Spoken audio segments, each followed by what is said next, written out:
Srdečne vás pozdravujem a chcem sa spolu s vami dnes zastaviť nad čítaniami 2. adventnej nedele roku B. V prvom čítaní, v 40. kapitole proroka Izaiáša, si približíme niekoľko podnetov, ktoré nás môžu tak priviesť takému adventnému rozmýšľaniu, zamýšľaniu sa aj nad sebou. Na prvom mieste si všimnime, že hneď druhá veta, ktorú prorok v Božom mene hovorí, spomína srdce. Hovorte k srdcu, volajte k nemu. A toto mi tak pripomína takú bolesť možno aj všetkých kázateľov, aj kňazov, ale niekedy aj rodičov, aj manželov, partnerov, keď sa slovo nevie dostať k srdcu. Keď hovoríme, ale ako si nevieme k tomu srdcu prehovoriť. Alebo aj veríme, ale necítime, že by Boh prehovoril k nášmu srdcu. A to je jedna z dôležitých vecí adventu. Darmo budeme hovoriť o Božom príchode. Boh môže prísť, byť vedľa nás, prejsť okolo nás. Ale ak sa nedotkne nášho srdca, ak nevstúpi do nášho srdca, tak vtedy vieme, že nebol ten príchod taký, aký by mal byť.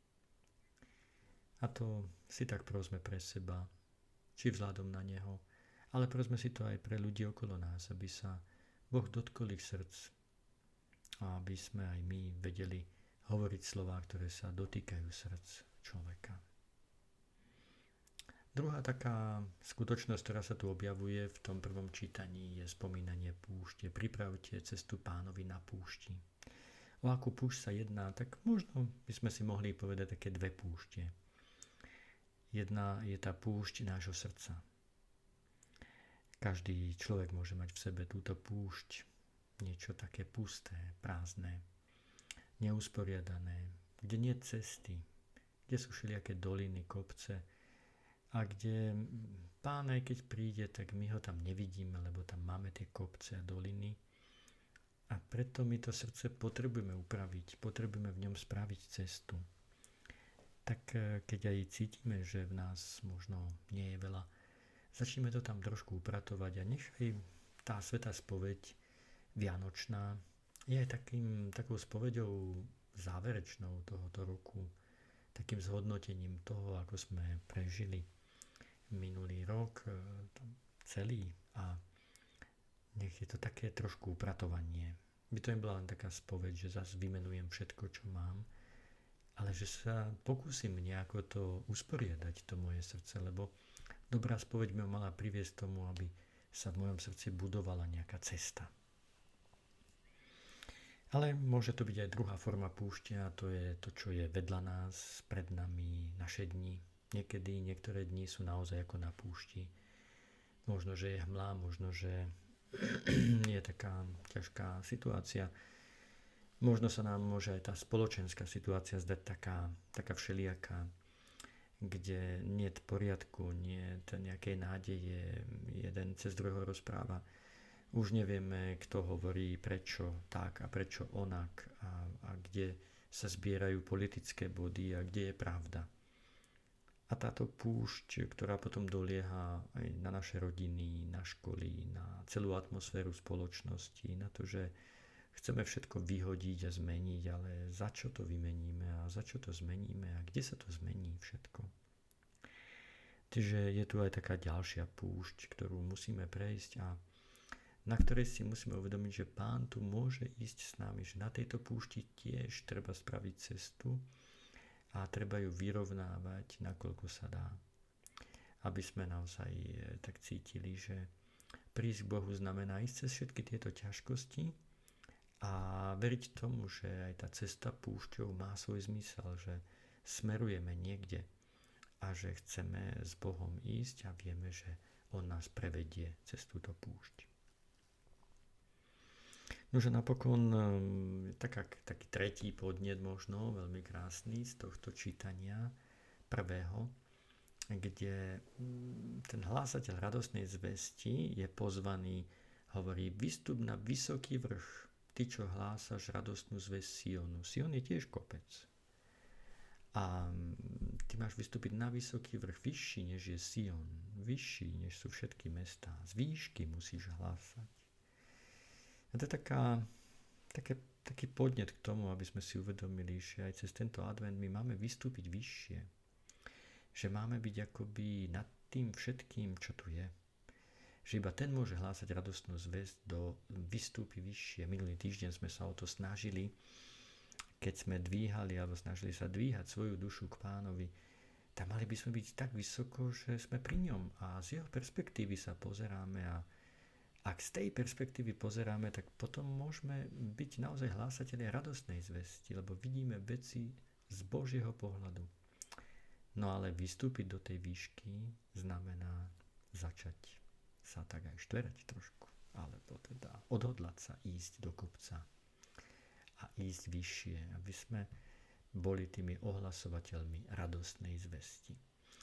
No prejdime teraz k evanjeliu. Evanjelium je tiež veľmi zaujímavé, nadväzuje Marek evanjelista v tej svojej prvej kapitole v začiatku evanjelia presne nadväzuje na túto 40. kapitolu Izaiáša. No a on tu tak veľmi krásne hovorí, že pripravte cestu Pánovi, vyrovnajte mu chodníky a v celom tom vidí ten hlas toho posla, toho, kto to robí, vidí Jána Krstiteľa. Ján Krstiteľ je na púšti a tam akoby pripravuje tú cestu v ľudských srdciach pre Pána. A to je také veľké prepojenie medzi tým prvým čítaním a evanjelium. Z tohto evanjelia by som vám chcel tak priblížiť iba jednu ešte vetičku, ktorá ma tak silne zaujala.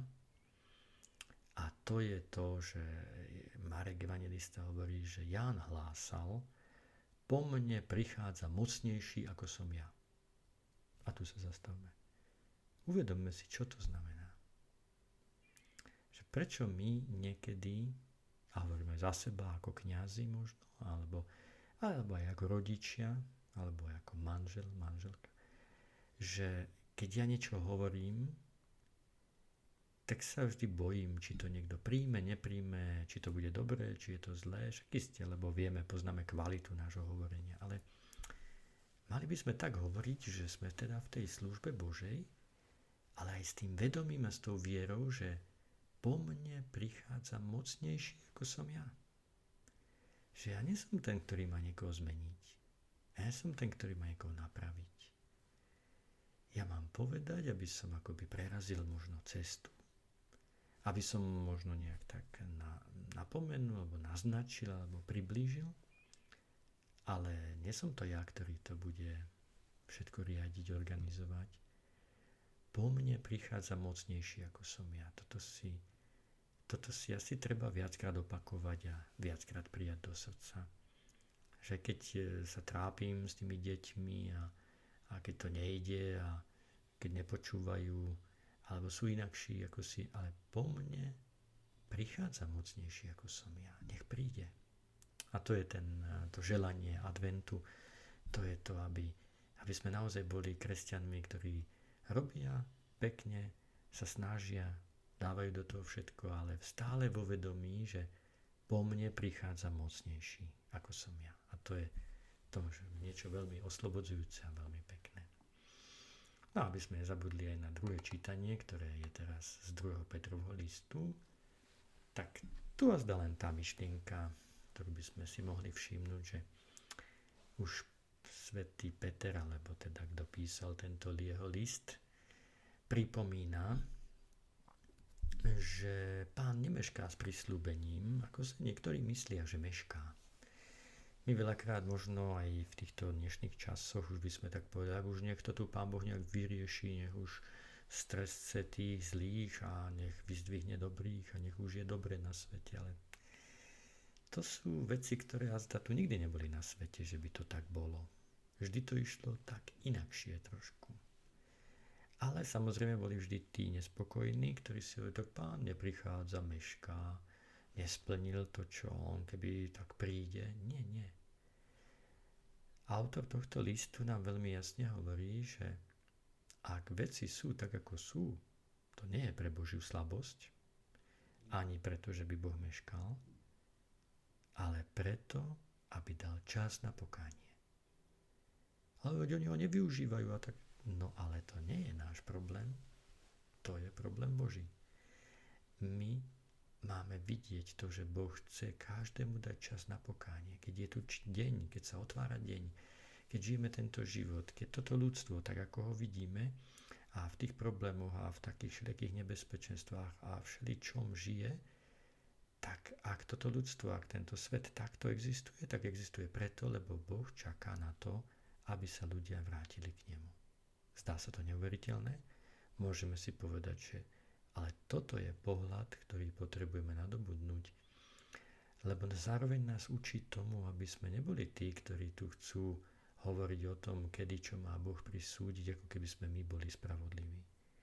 My sa tešíme z toho, že Pán je milosrdný a trpezlivý, že aj s nami je milosrdný a trpezlivý, a takisto to prosme aj pre tých všetkých, ktorých niekedy označujeme ako neznaj Bohov, alebo neviem jakých iných, ale veď oni tiež potrebujú Božie milosrdenstvo, Božiu lásku. Boh sa k ním chce obrátiť a my sme kto, že im to chceme uprieť, že im nechceme dopriať ten čas. Preto nikdy sa nestávajme na stranu spravodlivosti alebo nejakej takej domnelej, že už Pán by mal toto a tamto. Pán je ten, ktorý aj pri tých najväčších trestoch Starého zákona, keby ste si pozorne čítali, tak vždy otvára cestu milosrdenstva. Vždy príde s veľkou silou, ale vždy sa aj zastaví a čaká na obrátenie človeka. Tak aj my očakávajme, ako hovorí svätý Peter, usilujme sa, aby nás našiel nepoškvrnených a bezúhonných v pokoji, težme sa, že nám k tomu dáva možnosť ešte tieto dni, ale prosme toto aj pre ostatných, lebo my nechceme sa zachrániť sami. Chceme sa zachrániť aj s tými, ktorí to ešte viac potrebujú, lebo nepoznajú a nevedia a ešte sa neotvorili. Tak prosme za nich a využívajme tento čas. Možno, že toto milosrdenstvo voči nim bude práve tou záchranou, že Boh bude milosrdný voči nám. A bez toho možno